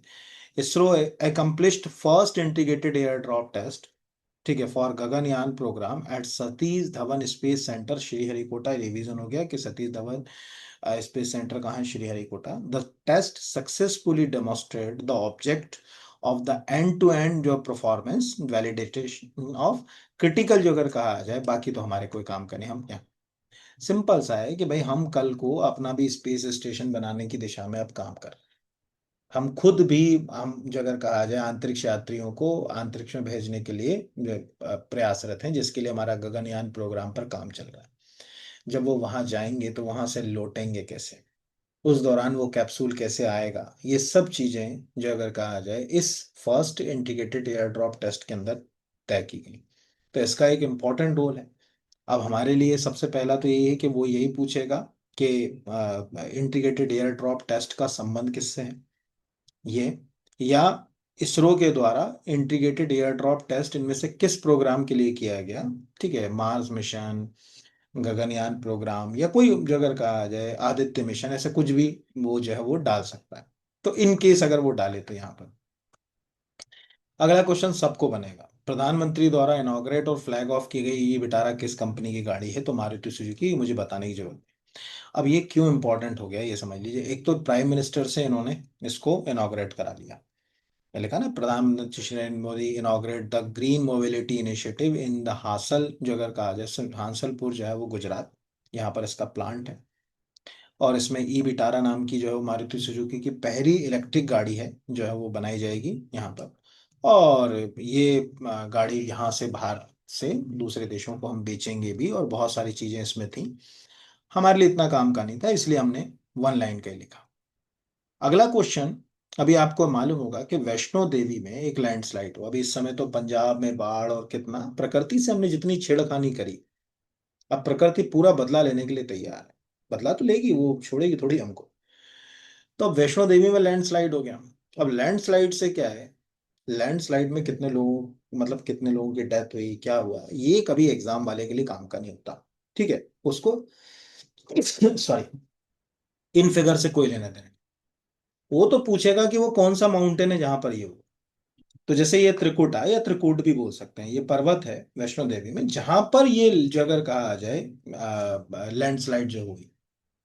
तो इसीलिए जो अगर आप जैसे वैष्णो देवी, अभी यहाँ पर इंटरनेट पर अगर आप सर्च करो तो आपको वो अभी के जो लैंडस्लाइड वाले जो इश्यूज हैं वही जो है अगर कहा जाए ज्यादा मिलेंगे, ज्यादातर अगर कहा जाए। इसमें अगर आप जैसे कुछ ये देखोगे, अब ये तो यहाँ पर है, इसके बाद प्लेस कर दिया ना यहाँ पर, इसमें लैंड करते हैं तो हमको आर्टिकल्स आ जाएंगे। तो अभी आपको दिख रहा है, या a significant landslide occurs in the Vaishno Devi pilgrims route August 26 2025 due to this this heavy monsoon rain, और 35 लोगों की इसमें डेथ हो गई, और बहुत सारे आर्टिकल्स आपको दिख रहे होंगे यहाँ पर। एज ए स्टूडेंट हमें दो चीजें पता होना चाहिए, एक तो जमीन में हो रहा है तो लैंडस्लाइड है। अगर मान के चलिए ग्लेशियर में होता तो इसको हम एवलॉन्च वर्ड यूज करते हैं, तो वहां तो ग्लेशियर है नहीं तो एवलॉन्च नहीं हो सकता, हिमस्खलन बोलते हैं एवलॉन्च को। दूसरा हमारा है कि रियासी जिले में पड़ता है, ये एक तो पहला हो गया, में कटरा है, और जिस जगह पर ये टेम्पल है वो जगह जो है वो त्रिकूट नाम के पर्वत पर है। जैसे कभी आप बद्रीनाथ धाम चले जाओ, तो बद्रीनाथ धाम जो है वो दो पर्वतों के बीच है। उस दो पर्वतों का नाम है नर नारायण माउंटेन, यानी ये वाले जैसे। तो क्या होता है ना कि नॉर्मली हम लोग इस तरह के माउंटेन्स एग्जाम के लिए नहीं तैयार करते, बट न्यूज में जब चीजें आ जाती हैं तो हमको याद रख, जैसे लिखा हुआ नर नारायण माउंटेन है, मैंने इसलिए लिया। The Nar Narayan mountain are the two straight peak in Badrinath Uttarakhand India where the Badrinath temple dedicated to Lord Vishnu. बहुत फेमस है बद्रीनाथ टेम्पल। तो जैसे ये है यहाँ पर, इस तरह की चीजें जो अगर कहा जाए कि हमको पता होना चाहिए। जैसे कभी आप जैसे मध्य प्रदेश में चित्रकूट, उत्तर प्रदेश में भी है चित्रकूट, और मध्य प्रदेश में भी है चित्रकूट। बस ये है कि मध्य प्रदेश में चित्रकूट का थोड़ा सा भाग है, उत्तर प्रदेश में तो पूरा चित्रकूट एक जिला ही है। तो वहां पर चित्रकूट में जहाँ भगवान राम, माता सीता, लक्ष्मण जी ने लगभग 10-11 साल, कई जगह 12 साल भी लिखा मिलता है, कहते हैं कि वो जो वनवास था उसका सबसे लंबा समय यहीं पर उन्होंने व्यतीत किया। तो वो जगह चित्रकूट नाम से एग्जाम वाला नहीं पूछता, वो कामदगिरी पर्वत नाम से ही पूछता। मतलब जो सतना में, हमारे मध्य प्रदेश में सतना जिला और उत्तर प्रदेश में तो चित्रकूट है। कामदगिरी तो आपसे ही पूछेगा कि भाई कामदगिरी, तो ये विंध्याचल पर्वतमाला का एक हिस्सा है कामदगिरी। और अब ये वो जगह है जहां पर एक लंबा समय जो अगर कहा जाए वहां पर भगवान ने व्यतीत किया। तो वो कहते हैं ना, चित्रकूट के घाट पर भई संतन की भीड़, तुलसीदास चंदन घिसे, तिलक दे रघुवीर। वो जो कहानी है वो कामदगिरी से जुड़ी है। तो जैसे त्रिकूट है, शायद जैसे आप वेस्टर्न घाट पे जाओगे, वेस्टर्न घाट में जो महाराष्ट्र वाला जो बेल्ट है उसको शाहदरी कहा जाता है। वो शाहदरी ऐसे लिखा नहीं जाता, थोड़ा स्पेलिंग में मिस्टेक हो गई। इस तरह से चीजें हमारे आसपास तब आती हैं जब एग्जाम में इश्यूज आते हैं, नहीं तो नहीं आते। अब अगला है, कमर्शियल भाषण संविधान के किस अनुच्छेद के तहत अभिव्यक्ति की स्वतंत्रता में शामिल नहीं? आजकल हर कोई किसी भी प्लेटफॉर्म पे किसी की भी बुराई कर लेता है, एक बड़ा प्रचलन चल रहा है इस समय, और कहते हैं कि हमारा फंडामेंटल राइट है। तो आर्टिकल 19 में आपको right to speech and expression, वाक एवं अभिव्यक्ति की स्वतंत्रता तो दी गई है, ऐसा नहीं कि नहीं दी गई। लेकिन जब आप कोई स्पीच किसी आर्थिक लाभ के लिए यानी व्यावसायिक काम के लिए कर रहे हैं, कमर्शियल भाषण, तो सुप्रीम कोर्ट ने कह दिया, ध्यान रखिएगा, सुप्रीम कोर्ट ने सोमवार को 5 सोशल मीडिया इन्फ्लुएंसर को अपने पॉडकास्ट या शो में बिना शर्त माफी दिखाने का आदेश दिया। सभी पर दिव्यांगों और दुर्लभ जेनेटिक बीमारियों से पीड़ित लोगों का मजाक उड़ाने का आरोप है। कोर्ट ने साफ किया कि कमर्शियल और प्रतिबंधित भाषण अभिव्यक्ति की स्वतंत्रता का अधिकार में नहीं आते। अब यहां पर आपको एक चीज समझ पड़ गया, ये क्वेश्चन कहाँ आते हैं पता है? एमपीपीएससी की तो क्षमता नहीं है कि इस नेचर से क्वेश्चंस को प्लान कर पाए। यूपीएससी में ये क्वेश्चन आते हैं। इनमें से किन कथनों पर विचार कीजिए। संविधान का अनुच्छेद अभिव्यक्ति की स्वतंत्रता की बात करता है। ठीक है, कमर्शियल जो अगर कहा जाए पॉडकास्ट अभिव्यक्ति की स्वतंत्रता में नहीं आते। सोशल मीडिया इन्फ्लुएंसर्स के द्वारा दिए गए ऐसे कुछ भी हो जाए वो ऑप्शंस में बना सकता है। तो दो क्वेश्चंस थे ऐसे जो मुझे लगे कि आपको पता होना चाहिए। दो, एक ये वाला मैं दोनों दिखा देता हूँ और आपको खुद समझ पड़ेगा कि आसपास जो है वो कितने क्वेश्चंस लिंक हैं एक से। यहाँ पर मैंने एक का तो मैंने क्वेश्चन बनाया नहीं आपके लिए, तो मैंने कहा मैं डायरेक्ट ही आपको जो है वो दिखा दूंगा। यहाँ एक सेकंड, इसमें बहुत सारे आर्टिकल्स रहते हैं। ये एक क्वेश्चन ये मैंने देखा था 29 तारीख को, विदेशियों को भी व्यक्तिगत स्वतंत्रता का अधिकार। ठीक है, फॉरेनर्स को भी, कि आर्टिकल 21 जो right to life and personal liberty की बात है वो विदेशियों को भी। अब इसमें मुझे समझ नहीं आता लिखने की क्या जरूरत है, या कौन चला गया इसके लिए जो अगर कहा जाए कि रिट या पिटिशन फाइल कर दे। आप अगर ध्यान से संविधान को पढ़ो, देखिए संविधान को पढ़ने का भी तरीका है, ध्यान से अगर संविधान को पढ़ो तो उसमें साफ लिखा है कि कौन सा राइट हमारे लिए है और कौन सा फॉरेनर्स के लिए। जैसे मैं इसका सिंपल एग्जांपल आपको समझाता हूँ, बिल्कुल यूनिक। मतलब आपको बहुत लगेगा कि यार ये चीज हमने इस नजरिए, अब हो सकता है कि आपने इस नजरिए से देखी हो सकता है कि आपने ना देखी हो, तो देखिए इसको। देखिए हमारे जो फंडामेंटल राइट है यानी मूल अधिकार भाग 3 में अनुच्छेद 12 से 35 तक, इनमें आप ध्यान से देखेंगे तो दो अलग अलग बातें यूज की गई है। ठीक है, देखो पहला वर्ड यूज किया गया किसी व्यक्ति और दूसरा यूज किया गया किसी नागरिक। ध्यान समझना, जैसे विधि के समक्ष समता, सब, चाहे अमेरिकन हो, जर्मन हो, फ्रेंच हो, स्पेनिश हो, सबको विधि के समक्ष हम समझा। क्योंकि किसी व्यक्ति, वहां पे पर्सन वर्ड यूज कर रहा है वो, person. The state shall not deny to any person, person में सब आ जाएंगे। आप जिस शहर में रह रहे हैं वहां जितने विदेशी हैं वो सब पर्सन में आ जाएंगे। लेकिन जो आर्टिकल 15 है जो डिस्क्रिमिनेशन को रोक रहा है, विभेद को, कि हम किस ग्राउंड पे विभेद नहीं करेंगे, ये केवल सिटीजन के लिए है। तो अगर आप फंडामेंटल राइट को ध्यान से देखें, ये दोनों में ही कंपेयर कर दिया। 14 नंबर का फंडामेंटल राइट सबके लिए है, 15 केवल भारत के नागरिकों के लिए, क्योंकि ये सिटीजन वर्ड यूज किया जा रहा है यहाँ पर। तो 16 नंबर किसके लिए? ये भी नागरिकों के लिए, क्योंकि यहाँ भी सिटीजन यूज किया जा रहा है। तो आप अगर किसी भी फंडामेंटल राइट को देखें, तो जैसे यहाँ पर 19, अमेरिकन आकर यहाँ चिल्ला चोट नहीं कर सकता कि यार किसी मंच पे कह रहा अभी हम गिरफ्तार कर लेंगे। भाई तेरे को राइट नहीं है यार, क्योंकि वो नागरिकों के लिए हैं 6 स्वतंत्रता, विदेशियों के लिए नहीं है। आर्टिकल जो, all citizen shall have right to freedom of speech and expression, to assemble peacefully without arm, to freedom associate और यूनियन। तो विदेशी कहें कि हम तो आपके देश में आके कोई एसोसिएशन बनाएंगे, अरे कैसे बनाओगे, तुम्हारे को थोड़ी दिया वो अधिकार जो अगर कहा जाए फंडामेंटल राइट के तहत, वो केवल सिटीजन के लिए। लेकिन जब हम 20-21 पे आते हैं, 20-21 में देखो, कोई व्यक्ति यानी यहां पर आपने सबको रख लिया। Article 20 no person, article 21 no person. तो जब हम विदेशियों की बात करें तो 20 नंबर का अनुच्छेद भी विदेशियों को बराबर मिलेगा, 21 भी उनको बराबर मिलेगा। जैसे अपराधों में दोष सिद्धि के लिए संरक्षण, कि किसी भी व्यक्ति को हम एक अपराध के लिए एक से ज्यादा बार दंडित नहीं कर सकते, फॉरेनर्स को भी बराबर मिल रहा है। उनको भी अपनी प्राण और देह की स्वतंत्रता का अधिकार बराबर दिया गया। आप सोचिए कि आपने इसको किस नजरिए से पढ़ा, वो मुझे नहीं मालूम है। आपने फंडामेंटल राइट है तो आप खुद, अब वही मैंने कहा ना कि आप क्लास करने के बाद अपने दोस्तों से, आपने से जो यूपीएससी जैसे एग्जाम को प्लान कर रहे हैं, तो वो तो बड़ा दुख होता है मुझे कि पता नहीं मेरे प्लेटफॉर्म पे करंट अफेयर्स की क्लास में कोई यूपीएससी की तैयारी करने वाले बच्चे ना के बराबर ही क्यों आते हैं, या फॉलो ही नहीं करते लोग बाग क्यों। ये तो यही सब आ रहा है यार, आप ध्यान से सोचो तो देखो।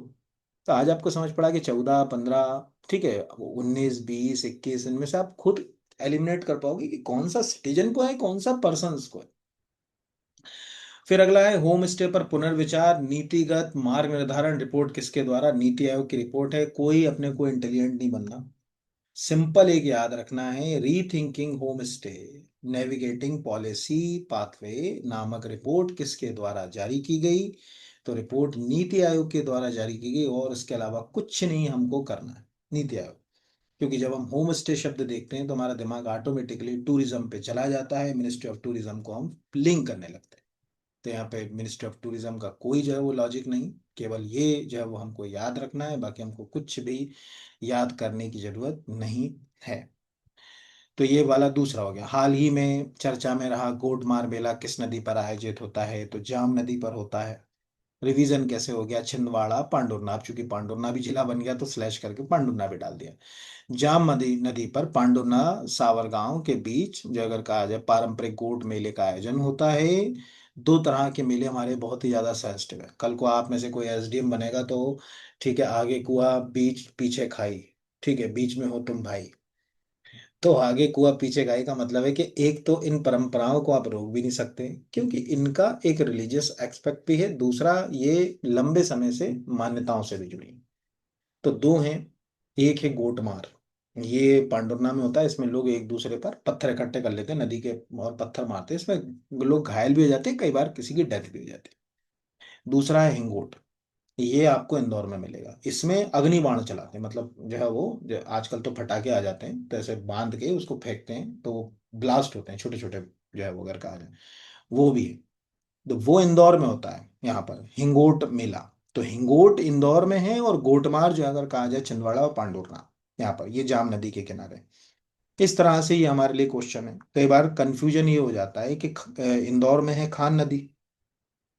इंदौर का कोई बच्चे बहुत सारे तो आप में से ऐसे हैं जो इंदौर की बड़ी बड़ी प्रतिष्ठित कोचिंगों में पढ़ते ही हैं, तो वो तो जानते ही होंगे। इंदौर में जो खान नदी है, ये किशनपुरा की छतरियां हैं ना, जो होलकर्स की जितनी भी छतरियां हैं वो किशनपुरा की छतरी कहलाती हैं। कभी घूम ही आइएगा तो समझ पड़ेगा कि होलकर की कौन कौन सी। वहीं से खान नदी होते हुए बहती है। तो कंफ्यूजन ये हो गया कि वो गोट मार क्लैश कर गया अगर कहा जाए हिंगोट से, तो वहां पता चले कि खान नदी मारे है। ऐसा भी कई बार जो हो जाता है आंसर तक जाते समय कि कंफ्यूजन ऐसे क्रिएट होता है। तो इस हिसाब से हमको याद रखना। अगला वन लाइन का है। फिडे वर्ल्ड कप 2025 का आयोजन भारत के किस राज्य में होगा? गोवा में किया जाएगा। शतरंज से जुड़ी हुई चैंपियनशिप है, आपको फोटो देखकर समझ पड़ रहा होगा। यहाँ पर 30 अक्टूबर से 27 नवंबर 2025 FIDE world cup Goa India. यहाँ पर बाकी हमारे लिए कुछ काम का नहीं है। प्रधानमंत्री ने भारत में फीडे विश्व कप की वापसी का स्वागत किया, हमारे लिए कोई ज्यादा काम का नहीं। डायमंड लीग फाइनल्स में भारत के star javelin thrower Neeraj Chopra ने कौन सा मेडल लिखा? सिल्वर लिया। वन लाइन का है, आपको क्या समझाऊं इसमें? कुछ समझाने वाला नहीं, हाँ समझाने वाला है कि न्यूज़पेपर पढ़ना सीख लो। न्यूज़ कहाँ से छपी है? ज्यूरिक से। ज्यूरिक कहाँ पड़ता है? स्विट्जरलैंड में। यानी इवेंट कहाँ हुआ? स्विट्जरलैंड में। तो आपको प्रश्न कितने मिल गए? दो। पहला, डायमंड लीग जो अगर कहा जाए का आयोजन कहाँ हुआ? स्विट्जरलैंड, फ्रांस, जर्मनी, रोम, ऐसा कुछ भी दे सकता है वो। दूसरा कि डायमंड लीग जो अगर कहा जाएगा संबंध इनमें से किस खेल से है? तो जेवलिन थ्रो। और नीरज को कौन सा मेडल मिला? तो सिल्वर। ये हमारे लिए, ये आपको याद रखना, बाकी हमारे लिए कोई काम नहीं। अगला है ऊर्जा, राज्य ऊर्जा दक्षता सूचकांक 2024 में मध्य प्रदेश को किस कैटेगरी में रखा गया? तो एस्पिरेंट कैटेगरी में रखा गया, सबसे नीचे वाली कैटेगरी। ठीक है, तो चार कैटेगरीज हैं। शुरू में तो महाराष्ट्र, आंध्र प्रदेश, असम, इनने तो बहुत अच्छा किया, टॉप स्टेट्स में है। विद्युत मंत्रालय ने राज्य ऊर्जा दक्षता सूचकांक जारी किया। इसमें अगर आप ध्यान से देखोगे तो सबसे ज्यादा स्टेट जो है वो एस्पिरेंट कैटेगरी के अंदर है। हम भी यहीं। इसका मैं आपको एक पोस्टर दिखा देता हूँ जिससे कि आपको समझ पड़ जाए, तो देख लीजिए एक बार। ओरिजिनल फाइल तो इतनी बड़ी है, मिनिस्ट्री ऑफ पावर ने जारी की है। आपको दिख रहा होगा बीईई, जो अगर कहा जाए कि भाई भारत में ब्यूरो ऑफ एनर्जी एफिशिएंसी में सबसे ज्यादा काम करता है बीईई। आपके घर में बहुत सारे इलेक्ट्रिक इक्विपमेंट्स पे बीईई के स्टिकर लगे होंगे, देखिएगा ये वाले 5 स्टार रेटिंग, 3 स्टार रेटिंग। इसने जो है वो ये जारी करी है, अभी ही जारी हुई है। आपको दिख रहा है अगस्त 2025 का प्रेस रिलीज है। हमें इंटेलिजेंट नहीं बनना है, हमें देखना है कि हम कहाँ स्टैंड कर रहे हैं। तो स्टेट इंडेक्स में जैसे अगर कहा जाए कि ये आपको उन्होंने कैटेगरी डाली है कि चार कैटेगरीज में उन्होंने स्टेट्स को क्लासिफाई किया। इन चार कैटेगरीज में फ्रंट रनर में ना के बराबर स्टेट्स हैं ये, 1, 2, 3, 4, 5। इन राज्यों को, जैसे तमिलनाडु है, कर्नाटका है, महाराष्ट्र है, यानी ये स्टेट फ्रंट रनर है। फिर उसके बाद अचीवर, और इसी क्रम में आखिरी में है एस्पिरेंट। एस्पिरेंट में हमारी नाम आती है मध्य प्रदेश, आपको दिख रहा हो, ज्यादातर स्टेट इसी कैटेगरी के अंदर जो है वो रखे गए हैं। यहाँ पर मतलब कितने स्टेट्स हैं उसके लिए अगर हम देखेंगे तो उसमें बकायदा जो है वो लिस्ट के अंदर ये चीज़ जो है वो मिल जाएगी। यहाँ पर नीचे भी डली हुई है, वो पूरी लिस्ट हमारे काम की है नहीं, इसलिए मैंने कहा कम से कम आपको इतना इतना तो बता ही दूं कि आपको थोड़ा बहुत समझ पड़ जाए। बाकी हाँ, आप में से कोई ऐसे किसी सब्जेक्ट को पढ़ रहा हो जिसमें इंजीनियरिंग वगैरह में इलेक्ट्रिक या इस तरह के टॉपिक्स हों, तो आप इसको फाइल को देख सकते हैं, खुद भी डाउनलोड करके देख सकते हैं। बाकी किसी के काम का नहीं है, बाकी के लिए जितना काम का था वो मैंने आपको बता दिया कि क्या चीज़ें हैं। बहुत सारे पैरामीटर्स हैं, वो पैरामीटर्स भी हमारे कोई काम के नहीं हैं। ठीक है, पैरामीटर्स मतलब उसमें इंडिकेटर्स में अलग अलग तरह के इंडिकेटर्स दिए गए हैं, वो सब हमारे लिए काम के बिल्कुल नहीं है। स्टेट में बस ये है कि हमारी स्थिति बहुत अच्छी नहीं है, ये दिख रहा होगा मध्य प्रदेश बिल्कुल छोटे से उसमें, हमारा मतलब जो राज्य है उसमें एनर्जी के सेक्टर में हम बहुत अच्छा काम जो है वो नहीं कर रहे हैं। तो आपको दिख रहा है फ्रंट रनर में इस समय जो है वो 5 राज्य हैं, और एस्पिरेंट में जो है वो 24 राज्य हैं। इन 24 राज्यों में हम भी हैं। इस हिसाब से हम माने कि अच्छा, बहुत अच्छा तो हम नहीं कह सकते, यहाँ पर जो स्क्रीन पे आपको दिख रहा होगा। तो ये है। बाकी फिर स्टेट्स के पैरामीटर्स उन्होंने दिए अलग अलग सेक्टर्स में, एग्रीकल्चर, ट्रांसपोर्ट, यानी किन पैरामीटर्स पे काम कर रहे हैं। तो डिस्कॉम है, म्यूनसिपल सर्विसेज है, क्रॉस सेक्टर्स हैं, बिल्डिंग है, इंडस्ट्री है, ट्रांसपोर्ट है, एग्रीकल्चर, ये हमारे काम के नहीं। आप दिमाग मत लगाइए उसमें, जितना था मैंने आपको बता दिया। फिर अगला है, हाल ही में किस सैनिक बल ने लैंगिक समानता को बढ़ावा देने के लिए अपनी पहली पूर्ण महिला कमांडो इकाई की शुरुआत करी? सीआईएसएफ। आंसर है, कुछ ज्यादा काम नहीं है, बस इतना ही काम का है। सीएएसएफ ने लैंगिक समानता को बढ़ावा देने के लिए अपनी पहली, जो अगर कहा जाए, महिला कमांडो इकाई की शुरुआत की। इसके अलावा हमको कोई ज्यादा अंदर जाने की जरूरत नहीं, कुछ भी। मध्य प्रदेश माइनिंग कॉन्क्लेव 2.0 का आयोजन 22 अगस्त 2025 को कहाँ किया गया? अब ये ध्यान से समझिएगा। अगर आपका कोई एग्जाम अभी 1, 2 या 3 महीने के अंदर आ रहा है, यानी सितंबर में ही है, या अक्टूबर में है, या नवंबर में है, तो आप मान के चलिए क्वेश्चन आके आने की संभावना बहुत ज्यादा है। ये हुआ कटनी में, यहाँ पर। तो ये कटनी में आपको दिख रहा होगा, और बकायदा लिखा है, कटनी माइनिंग कॉन्क्लेव में मध्य प्रदेश को मिले 56,000 करोड़ से ज्यादा के निवेश प्रस्ताव।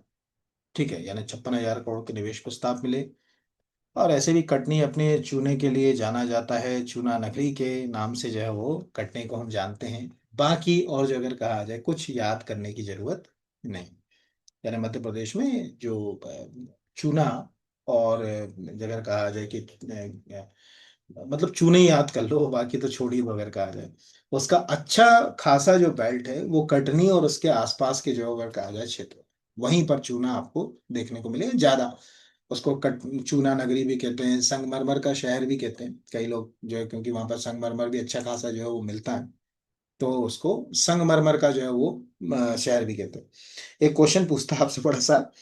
एक बार मैं अपने बच्चों को पढ़ा रहा था मिनरल रिसोर्सेज, तो मैंने पूछा था कि कटनी को पहले क्या कहते थे, यानी पुराना जो नाम था। तो किसी ने आंसर, एक ही बच्चे ने दिया था। तो आप में से कितनों को मालूम है कि एग्जैक्टली कटनी का नाम पहले मुडवारा था? ठीक है, उसको पहले, अभी भी है वो जगह, तो अभी भी है, पर पहले के लोग वो उसको उस नाम से ही जानते। अब तो वो जगह के रूप में रह गया, नहीं तो पहले जो कटनी की जो अगर कहा जाए कि जो पुरानी जो पहचान, अब वो मुडवारा के नाम से ही हुआ करती थी। कटनी मुडवारा रेलवे स्टेशन भी है, आप कभी कटनी में जाओगे तो वो आपको याद रहेगा। तो बस ये इस तरह से है यहाँ पर। कभी आप कटनी का डिस्ट्रिक्ट वेबसाइट फॉलो करेंगे तो उसमें मिल जाएगा आपको। तो ये हमारे लिए हो गया, कोई ज्यादा काम का नहीं है यहाँ पर। 23 अगस्त 2000 जो अगर कहा जाए को ये हुआ, मेरे शायद 22 लिख दिया ऊपर, ठीक है, वो करेक्शन कर लेना आप, उसमें कुछ ना ज्यादा अंतर नहीं है। 23 कर लीजिएगा उसको, जैसे ये लिखा ना कि यहाँ पर 23 अगस्त को जो है वो ये आयोजित होगा ओवरऑल। हाल ही में चर्चा में रहा लिपुलेख दर्रा, आप यूपीएससी की तैयारी कर रहे हैं, लिख लीजिए 2026 का क्वेश्चन। एमपीपीएससी की तैयारी कर रहे हैं, लिख लीजिए 2026 का क्वेश्चन, लिपुलेख दर्रा। आप बहुत सारे दर्रे याद करते हैं, नाथुला पास, जोजीला पास, आप तो याद करते हैं। ये कितनों को याद था, सोचिए। आपकी जो गाइड हैं, जो बुकें हैं जिनसे आप पढ़ रहे हैं, उनको करंट से लिंक नहीं कर रहे हैं। कितनी बुकों में आप पढ़ते हैं लिपुलेख दर्रा? अब हमारे लिए काम का है उत्तराखंड में। क्यों काम का है उसको समझे। उत्तराखंड ब्रिटिश काल में भी लिपुलेख व्यापार का प्रमुख केंद्र था, और भारत चीन के बीच लिपुलेख दर्रे से रुपए युआन में व्यापार होगा, एसबीआई में मनी एक्सचेंज भी खुलेगा। हिमाचल के 3 दर्रों से शुरू होने जा रहा भारत चीन व्यापार पहली बार पूरी तरह से सड़क के जरिए होगा। सबसे पहले हम यह है कि ये व्यापार अब भारतीय रुपए और चीनी युआन में होगा। अब तक वस्तु विनिमय आधारित था। भारत तिब्बत व्यापार समिति के महासचिव डेस डेस डेस डेस ने ये बताया। और ये खबर देहरादून से छपी है, उत्तराखंड में बहुत फेमस है ये दर्रा। तो इस बहाने आप थोड़ा सा, मेरा व्यक्तिगत मत ये है कि आप कम से कम ऐसे, जो अगर कहा जाए कि पासेस, जो जो अगर कहा जाए कि क्या बोलते हैं, पर्वतों के आसपास के जो दर्रे होते हैं, उनको जो है वो देखो, उत्तर भारत में जाओ गहरे वाले क्षेत्र में तो दर्रे हैं, हमारे यहाँ तो घाट सेक्शंस, जैसे मध्य प्रदेश में तो ज्यादातर आपको घाटी सेक्शंस मिलेंगे, दर्रे नहीं मिलेंगे हमारे यहाँ। उनमें जो अगर कहा जाए कि आप ऐसे दर्रों के नाम जरूर याद कर लीजिए जो भारत और चीन के बीच व्यापार में कोई रोल प्ले कर सकते हैं। जैसे नाथूला का नाम हमको पता है, जोजिला का नाम हमको पता है।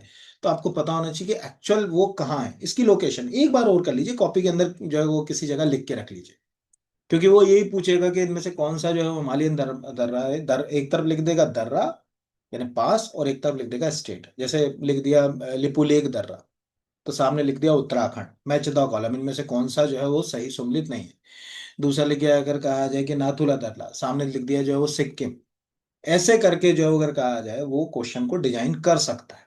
ये मतलब उसके हाथ में है, वो कैसे करेगा वो तो मैं भी नहीं कह सकता कि डिजाइन, बट कम से कम ऐसे 4-5 दर्रे आप जो है वो याद कर लीजिएगा तो आएगा। अब अगला देखिए क्वेश्चन। अगर आप अभी यूपीएससी का क्वेश्चन, को यूपीएससी की तैयारी कर रहा हो, तो वो कह देगा सर वास्तव में करंट अफेयर्स कैसे लिंक होता है, ये हमको समझ में मिलता है।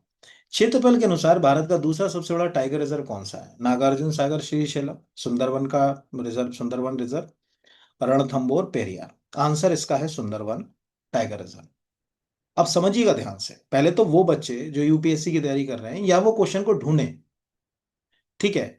यूपीएससी में अभी एक क्वेश्चन आया था, ठीक है, वो मेरे पास भी यहाँ पर पढ़ा हुआ, मैं दिखाऊंगा। उसमें पूछा गया था कि भारत का क्षेत्रफल के अनुसार सबसे बड़ा टाइगर रिजर्व कौन सा है, सबसे बड़ा।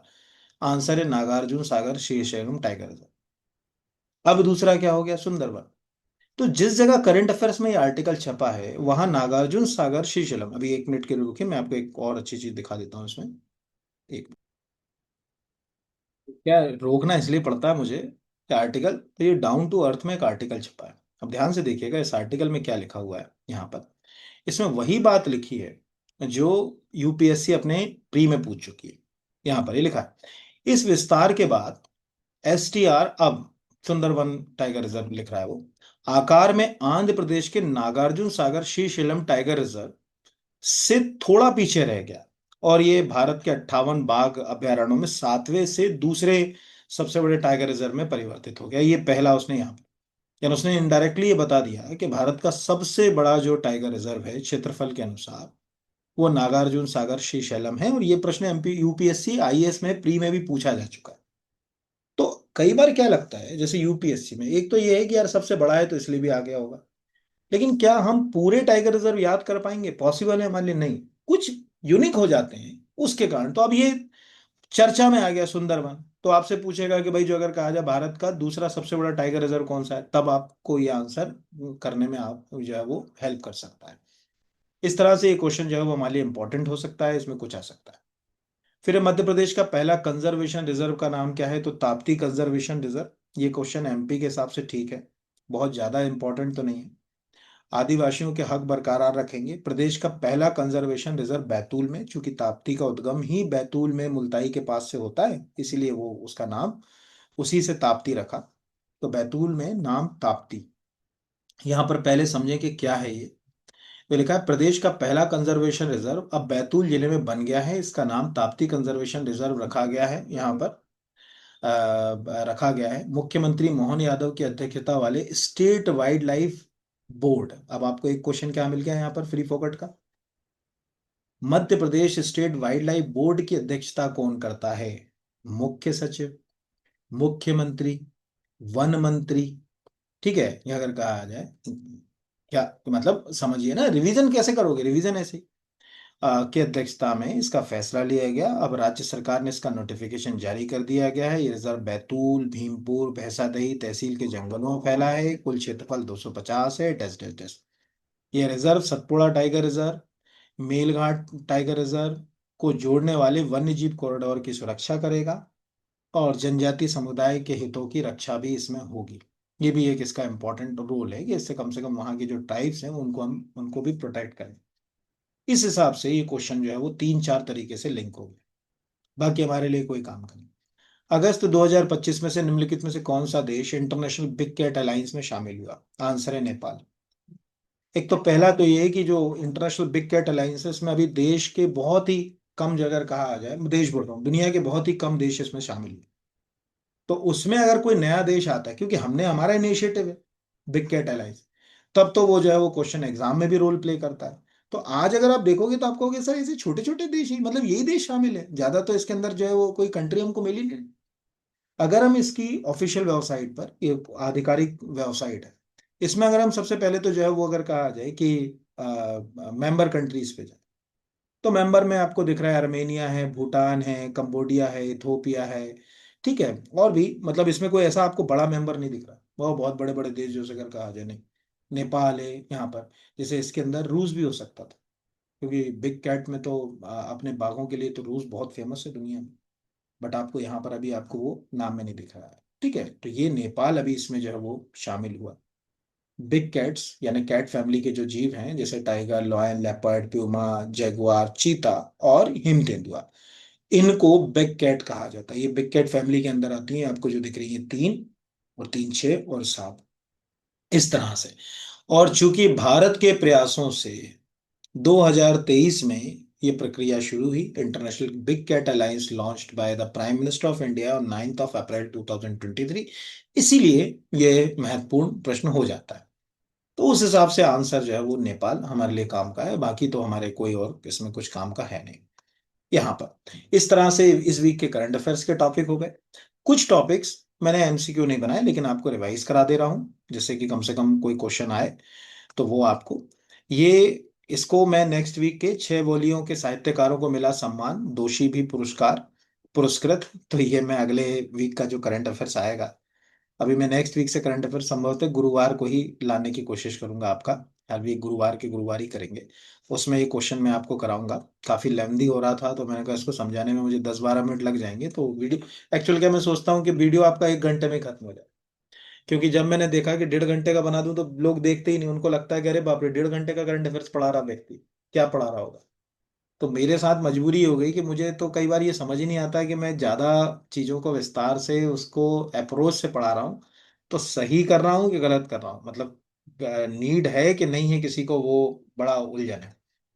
कुछ वर्ड्स मैं अपनी तरफ से फटाफट आपको बता रहा हूँ। जैसे शॉर्ट कास्टिंग, एक वर्ड आपको याद रखना है कि यदि कोई व्यक्ति बहुत तेज आवाज में म्यूजिक सुनता है, लाउड स्पीकर यूज करता है, तो ये शॉर्ट कास्टिंग एक वर्ड यूज किया जाता है। और लंदन में इसके ऊपर 1 लाख रुपए का जुर्माना शुरू किया, तो ये एक वर्ड आपके लिए काम का है यहाँ पर। दूसरा, आपको मैंने एक प्रेस रिलीज दिखाया, निविदा, इसलिए नहीं कि कोई क्वेश्चन। न्यूज़पेपर पढ़ना सीखिए। साउथ ईस्टर्न कोलफील्ड लिमिटेड मेरी रत्न कंपनी है, पहला। दूसरा, साउथ ईस्टर्न कोलफील्ड लिमिटेड की सबसे बड़ी जो कोल क्षेत्र है वो सोहागपुर में है, शहडोल जिले के अंदर। तीसरा, खरेहा भूमिगत खदान, अगर आप में से कोई माइनिंग इंस्पेक्टर की तैयारी कर रहा है, अगर ये प्रश्न पूछ ले कि खरेहा भूमिगत खदान इनमें से किसके अंतर्गत आती है, south eastern coalfield limited, western coalfield limited, Pench, Kanha valley, कुछ ऐसा पूछ ले। इस तरह के न्यूज़पेपर जब पढ़ते हो तो ऐसे जो आर्टिकल्स आते हैं या निविदाएं जो आती हैं, इनको देखा करो। इनमें बहुत सारे स्टेटमेंट ऐसे मिलते हैं जो एग्जाम में बहुत ज्यादा रोल प्ले करते हैं। जैसे पूरा स्टेटमेंट काम का है, साउथ ईस्टर्न कोलफील्ड लिमिटेड में सोहागपुर क्षेत्र है, खरेया एक भूमिगत माइन है, ये बुढ़ार में आती है, जिला शहडोल। यानी कोई पूछे कि सोहागपुर कोलफील्ड किस जिले में आती है, तो ये भी आपके लिए काम का हो सकता है एग्जाम में। ठीक है। बाकी एक और जो है ऊपर जो है वो दिख दिख रहा है, तो मैं एक और आपको बता देता हूँ यहाँ पर। कुछ 2-4 छोटे छोटे, ज्यादा तो नहीं है काम के। पीएम स्वनिधि, ये आपको दिख रहा होगा, 1 जून 2020 को शुरू की गई थी।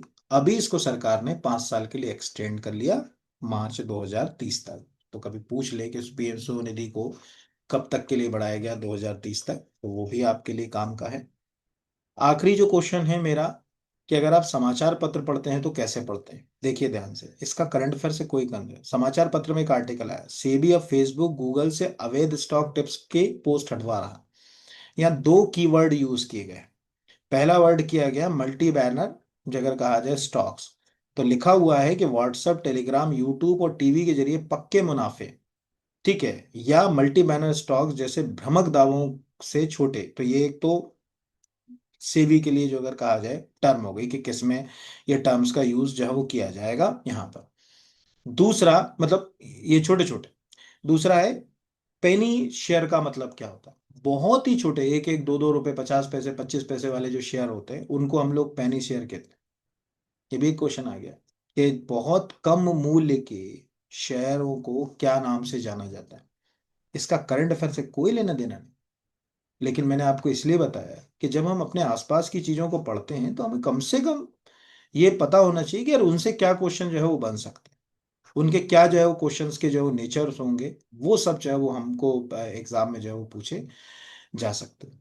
तो इस तरह से ये मैंने आपको बताया। हाँ, जो अभी कटनी में कॉन्क्लेव हुआ, माइनिंग कॉन्क्लेव, उसमें ये फिगर लिखा था दैनिक भास्कर में, तो ये भी आप याद कर लीजिएगा कि हिंदुस्तान का एकमात्र हीरा उत्पादक हम हैं। 73% हिंदुस्तान का तांबा हम दे रहे हैं, 29% रॉक फॉस्फेट हम दे रहे हैं, 26% मैग्नीज हम दे रहे हैं, 9% चूना और 8% कोयला हम दे रहे हैं।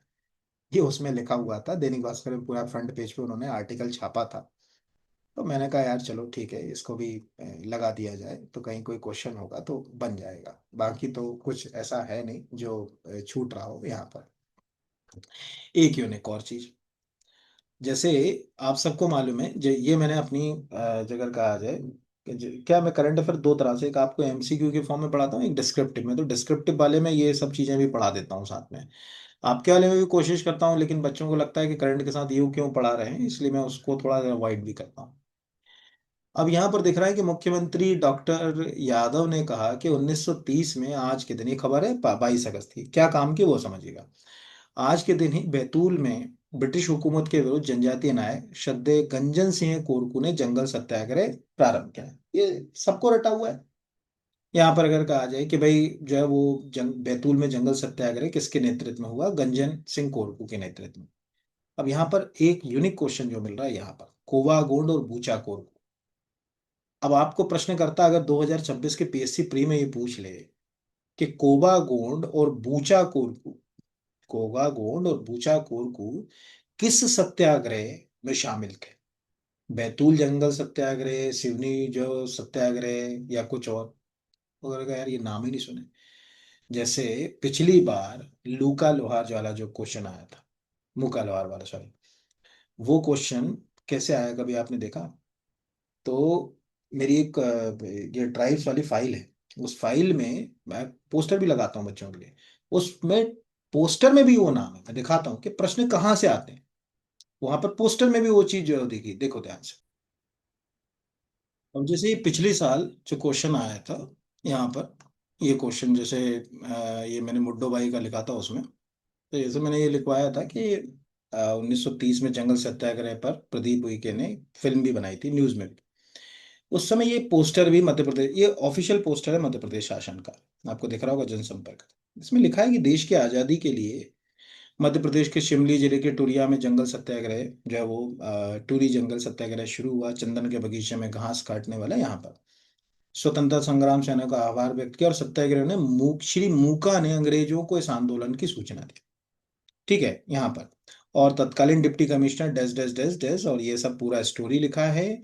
और इसमें बकायदा जो अगर कहा जाए कि मूका जो लोहार है उनका उल्लेख है यहाँ पर, लिखा ना, सत्याग्रह में श्री मूका की गिरफ्तारी से जन समूह में आक्रोश उत्पन्न हो गया, ग्रामवासियों ने उत्तेजना में पुलिस ने गोलियां बरसाई, और डैश डैश डैश यहाँ पर है। तो इस तरह से जैसे ये लिखा ना कि टूरिया जंगल सत्याग्रह की मूका जो अगर कहा जाए ये यहाँ पर है, तो प्रश्न हमारे आसपास से ऐसे आते हैं बस।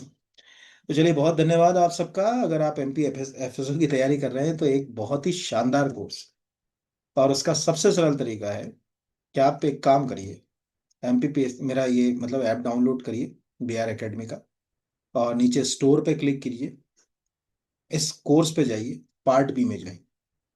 अब पार्ट बी के अंदर जो है वो यूनिट 4, अभी यूनिट 4 में एक वीडियो मैंने ओपन कर रखा है फूड पैकेजिंग का, अलग ही दिख जाएगा ओपन वीडियो वो। उस वीडियो को रिलैक्स होके देखिए और सोचिए कि क्या फूड पैकेजिंग के ऊपर आपने ये अप्रोच, आपके घर के अंदर से पूरी फूड पैकेजिंग पढ़ाई है मैंने, आपके घर में जितना भी है उसी से जो क्वेश्चन आ सकता है, जो भी उनके रूल्स रेगुलेशन है, वो सब जगह का आ जाए, घर के अंदर की चीजों से पढ़ाई है। उस वीडियो को देखिए, फिर तय कीजिए कि अभी आपकी तैयारी चल रही तो कैसे चल रही। ये है। बाकी अगर आप अगर ट्रांसपोर्ट व्हीकल वगैरह की तैयारी कर रहे हैं, पार्ट 1 का आपको टेस्ट सीरीज की इच्छा है, या कोई भी एमपी के स्पेशल एग्जाम में पार्ट 1 की टेस्ट सीरीज चाहिए, तो बहुत ही हेल्दी शानदार टेस्ट सीरीज आपको मिल जाएगी। अगर आप पार्ट 1 के पूरा सिलेबस अच्छे से तैयार करना चाहते हैं तो उसका एक एमपीजी के स्पेशल कोर्स भी है, केवल 2500 रुपीज का, पीएससी फाउंडेशन 2026 मेरे साथ, क्योंकि पढ़ाऊंगा मैं ही आपको सब कुछ। करना चाहते हैं तो फिर इससे अच्छा कोई बैच आपको नहीं मिलेगा। आप ये भी ज्वाइन कर सकते हैं यहाँ पर, और बाकी और भी जो कोर्सेज हैं यहाँ पे आप डाउनलोड करके देख सकते हैं। बहुत धन्यवाद इस तरह से बने रहने के लिए। वीडियो आप लगातार देख रहे हैं, कमेंट आपके आते हैं, कोई नेगेटिव कमेंट नहीं आता, ये बहुत सकारात्मक है आज के समय में एक शिक्षक और विद्यार्थी के बीच में। तो बस यही है, आज आज आपसे एक छोटा सा और अनुरोध कर रहा हूँ कि लिखें जरूर कमेंट्स में। ठीक है, लिखें जरूर, लिखेंगे तो समझ पड़ेगा, लिखें कि ये चीज कितनी नई हमारे लिए थी।